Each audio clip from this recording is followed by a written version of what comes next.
এখনও কাটেনি জ্বালানি তেল সংকট। ঘন্টার পর ঘন্টা অপেক্ষা করতে হচ্ছে তেলের পাম্পে। রাজধানীর পরিবাগ এলাকায় আছেন সিনিয়র করেসপন্ডেন্ট আপেল শাহরিয়ার, সরাসরি যুক্ত হচ্ছি তার সাথে। আপেল, জ্বালানি তেলের দাম বৃদ্ধি ও বিপিসি সরবরাহ বৃদ্ধির ঘোষণার 2 দিন পর কেমন প্রভাব দেখছেন ফিলিং স্টেশনগুলোতে?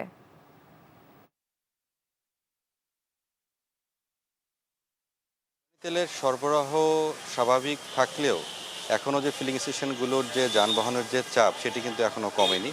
আমি দেখেছি যে বেশ কয়েকটি পেট্রোল পাম্পের সামনে দীর্ঘ সারি। তবে কয়েকজনের সঙ্গে কথা বলে যেটা দেখলাম, আগে যে 8 ঘন্টা 10 ঘন্টা 12 ঘন্টার মতো যে সময়টা লেগে গেছে, এখন কিন্তু তেমন লাগছে না। একজন প্রাইভেট কারের সঙ্গে কথা বললাম, চালকের সঙ্গে। তিনি বললেন যে আজকে তার সময় লেগেছে 2.5 ঘন্টার মতো। আগে যেটা তার সময় লাগতো 5-6 ঘন্টা। এটি একটি। আর আমি এখন যে পাম্পে আছি সেখানে কিন্তু ফুয়েল পাস ছাড়া কাউকে তেল দেওয়া হচ্ছে না। যদিও শুধু মোটরসাইকেলে ফুয়েল পাসের ব্যবস্থা করা হয়েছে।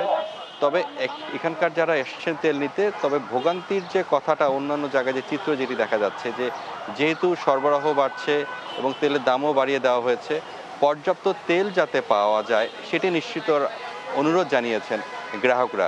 একই সঙ্গে এখানকার যে যারা আছেন পেট্রোল পাম্প কর্তৃপক্ষ, তারা বলছেন তাদের পর্যাপ্ত মজুদ রয়েছে এবং সরবরাহ স্বাভাবিক রয়েছে।